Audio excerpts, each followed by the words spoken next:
2023년 새해 증시가 시작된 오늘입니다만, 오늘 증시 그렇게 좋은 모습은 아니죠. 새해 첫날부터 주식시장은 꼬인, 수급 분위기를 만들면서, 아쉬운 흐름이 나타나고 있습니다. 자, 이러한 흐름은 작년 연말 12월 29일 마지막 거래일에서부터 나타나고 있는 현상인데요. 한국 증시에 올해 첫 거래일에 관찰되고 있는 이 수급, 꼬인 수급, 그것은 무엇이고, 그리고 이것을 어떻게 해석해야 될지 오늘 증시 토크에서 이야기 드리고자 합니다. 아주 기분 좋은 소식으로 새해 첫날 증시 토크를 시작했어야 하는데 증시가 좀 받쳐주지 못하고 있는 상황입니다. 구독, 좋아요, 알림 설정 올해도 부탁드리면서요. 증시 토크 시작하도록 하겠습니다. 자, 이게 가장 큰 문제라 할 수 있습니다. 자, 1월 첫 거래일부터 해서 신용융자 담보 비율이 원상복구됩니다. 자, 엄밀하게는 이제 작년 연말을 기준으로 해서 작년 7월과 9월에 시행된 증시 안정화 대책 중에 하나인 반대 매매 담보 비율이 완화됐던 부분이 있었습니다만 이게 작년 연말로 해서 종료가 됐어요. 그러면서 이제 올해 되면서 원상복구되었고, 그로 인해서 주식시장에 잠재적인 악재가 될 것이다라는 얘기가 있었습니다만 생각보다 부담이 컸던 것으로 보입니다. 자, 작년 6월에 증시 급락이 나오고 그 시점에 여러 가지 신용융자, 주식 관련 대출 등등의 반대 매매가 연쇄적으로 진행이 되다 보니 그때 당시 금융당국에서는 반대 매매 담보 비율을 조금 낮춰라 라고 증권사에 오더를 내렸고요. 그와 함께 반대 매매를 하는 기간을 그냥 땡 하고 조건이 되면 강제로 하는 게 아니고 좀 유예 기간을 하루 정도 줘라 이렇게 대책을 발표를 했었고, 이게 처음에 시작될 때는 10월까지였습니다만 또 9월에 증시가 안 좋았잖아요. 그래서 9월 달에 연말까지로 그렇게 이제 기간을 또다시 연장을 했습니다. 자, 그런데 작년이죠. 작년 연말에 금융당국에서는 이 안정화 대책을 상시화하기에는 부담이 크기 때문에 작년 연말로 해서 저 대책을 종료시키게 됩니다. 그 결과 증권사들의 신용융자 담보 비율은요, 증권사마다 틀리겠습니다만 10%포인트씩 상향되는 것으로 알려져 있어요. 자, 지난번에 그 대책으로 해서 신용융자 담보 비율이 어떤 증권사는 130%까지 10%포인트 낮아지고 어떤 증권사는 140%까지 낮아졌습니다만 이게 이제 10%씩 10%포인트씩 높아진 거예요. 그러면 담보 비율이 140%, 150% 이렇게 됐겠죠. 이게 주식시장이 만약에 12월에 승승장구하는 이런 분위기였다 그런다면 담보 비율이 유지가 되고 투자자들 중에 140%, 난 저거보다 높은데 이런 분들 많이 계셨을 거예요. 그런데 작년 12월 증시 어땠습니까? 참 폭락까지는 아니더라도 찝찝한 하락이 연이어졌었죠. 그렇기 때문에 요 커트라인 영역에 들어와 있을 투자자분들이 많았을 것이고, 담보 비율이 높아짐으로써 그 이전 안정화 대책 때의 비율에서는 반대 매매까지 안 가던 비투자금이 이제는 올해 초부터 해서는 담보 비율이 미달됨으로써 반대 매매가 발생되게 되는 것이죠. 이게 작년 연말 기준으로 해서 종료가 되다 보니 마지막 거래일이었던 12월 29일부터 해서 선제적으로 반응이 나왔고요. 그리고 오늘 그러한 현상이 노골적으로 증시에서 나타났습니다. 그래서 어떤 현상이 나타났냐? 자, 반대 매매 같은 경우 기본적으로 대형주는 그런 대로 견뎌요. 견딥니다. 그런데 중소형주 같은 경우에는 이게 좀 힘들 수가 있어요. 왜냐? 거래량이 작기 때문에 작은 거래 대금으로도 쫙쫙 밀리게 되거든요. 그것을 우리가 작년 1월 증시, 6월 증시, 9월 증시에서 노골적으로 경험했잖아요. 무자비한, 자비 없는 매물이 쏟아지고, 이때 제가 증시 토크에서 자주 드린 이야기가 이거는 기계가 쏘는 거기 때문에 뭐 그냥 내리꼽는다 그런 이야기 드렸고, 특징 중에 하나는 매시 정각이 되면 이거 뭐 마치 짝이라도 한 듯이 뭐 폭포수 같은 매물이 쏟아져요. 이게 지난달 말, 작년 연말 12월 29일에 그러한 현상이 나타났었고요.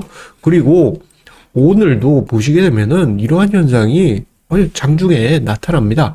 상대적으로 코스피 지수는 그런대로 그렇게까지 심각한 매물은 아니에요. 그러다 보니 그런대로 견디지만 뭐 코스피 소형업종 지수나 코스닥 소형업종 지수 오늘 낙폭이 제법 깊죠. 고점 대비해서는 2% 가까이 하락하는 제법 큰 낙폭이 발생하는 게 이러한 반대 매매가 나타났기 때문입니다. 야, 이것만으로도 지금 수급이 꼬여 있는 상태인데 여기 하나 더 있어요.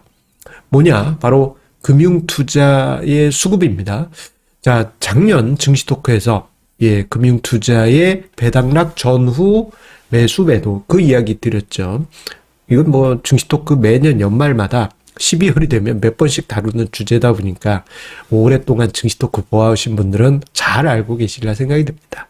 자, 그런데 그 특징을 보게 되면 배당락 전에 금융투자 수급은요, 매수세를 키워갑니다. 순매수를 키워가고 배당락 직전에 가장 큰 순매수를 만들어요.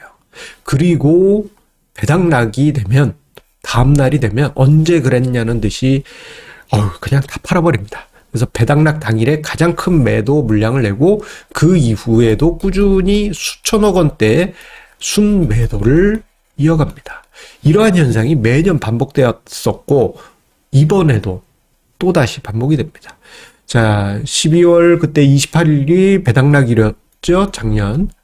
8천억 원대 순매도가 나오면서 가장 큰 매도를 보였고 D+1 12월 29일에 5,763억 원 그리고 오늘 1,885억 원 장중에 순매도를 보이고 있습니다. 자, 이게 뭐 대형주 중심으로 매도가 나오기 때문에 그렇게 큰 부담이 아니라고도 볼 수 있지만 규모가 제법 커요. 단일 수급 주체가 묻지마 매도를 쏟아내는 규모이기 때문에 이거는 얘네들 입장에서는 무조건 팔아야 되는 물량이거든요. 그러다 보니 증시에 부담이 되게 되고 앞서 언급드렸던 담보 비율, 담보 비율이 하향되면서 중소형주에도 문제가 생겼고 그리고 금융투자의 경우 기계적인 매도가 나오면서 적어도 이번 주까지 금융투자발 매도가 쏟아지게 되면서 증시의 부담 요인이 됩니다. 자, 이 모든 것이 만약에 상승장일 때는 뭐 그냥 장중 해프닝 정도로 해서 그칠 문제지만 12월에 증시 안 좋고 지금 그러한 분위기가 이어지다 보니 시장의 체력이 너무 약해져 있어요. 그러다 보니까 중소형주에 큰 부담이 됐고 그리고 코스피 지수까지 플러스권에서 마이너스권으로 밀고 내려오는 그러한 원인이 되고 말았습니다. 자, 그러면 이걸 어떻게 해석해야 될까? 자, 저랑 하나하나 함께 생각해 보도록 하겠습니다. 자, 금융투자의 수급 같은 경우는 어때요? 기본적으로 지들이 다 산 거 다 팔고 나면 끝입니다. 즉 시간이 정해져 있어요. 그리고 담보 비율 같은 경우도 뭐 작년 연말 기준으로 해서 기준에 해당되는 거 이제 좀 상향이 됐다 올해 그러면은 그 10%포인트 안에 들어와 있는 애매한 그 영역에 있던 비투 자금들이 강제 청산 또는 반대 매매 되겠죠. 근데 이게 절대적으로 큰 금액은 아닐 수 있기 때문에 시간이 흐르면 흐를수록 점점점 강도는 약해질 가능성이 큽니다. 결국 시간이 정해져 있는 수급 이슈라는 점입니다. 그래서 이번 주를 보내면 이번 이슈는 일단락 될 것으로 보여집니다. 그렇기 때문에 이번 주라고 하면 오늘이 될 수도 있고요. 근데 오늘은 이미 지나갔고 뭐 내일이나 모레가 될 수도 있고 아니면 조금 늦어지면 금요일이 될 수도 있죠. 이 수급 이슈는 일단락 되게 돼요. 그리고 그 이후부터가 이제 본격적인 2023년 토끼의 증시라고 할 수 있는데 근데 좀 뭐 찝찝하지요. 그런데 이 과정에서 증시의 체력을 떨구고 만약에 요 과정에서 증시가 한 번 더 폭락이 나오고 그런다면 우리가 이게 딱 보면 부담스럽긴 하잖아요. 하지만 한편 보게 되면요. 이로 인해서 증시가 왜곡되게 됩니다. 왜곡된 증시는 뭐다? 오히려 비효율적인 시장을 만들고 비효율적인 시장은 합리적인 투자자에게 기회가 됩니다. 다만 시간이 문제입니다. 비효율적인 시장에서 합리적인 시장으로 돌아가는 데는 시간이 좀 필요하기 때문에 많은 투자자분들이 힘들 수 있어요. 다만 좀 긴 관점에서 본다면 왜곡된 증시는 한편 새로운 기회가 될 수도 있다라는 점을 생각해 볼 수 있겠습니다. 이게 답을 내기가 어렵네요. 올해 증시가 좀 사실 어려운 부분이 있거든요. 자, 핵심을 다시 한번 정리해 볼게요. 지금 연초 첫 거래일부터 해서 증시가 빠지는 이유보다 담보 비율 상향 그리고 금융투자의 순매도 수급 이슈가 원인입니다. 이거는 한시적일 수밖에 없다. 라는 점을 생각하시면서 좀 오늘 불편하지만 마음 한켠으론 이러고 넘어가겠지. 그렇게 한번 생각해 보시는 것은 어떨까요? 어렵지만 2023년 증시 힘내시기 바라겠습니다. 감사합니다.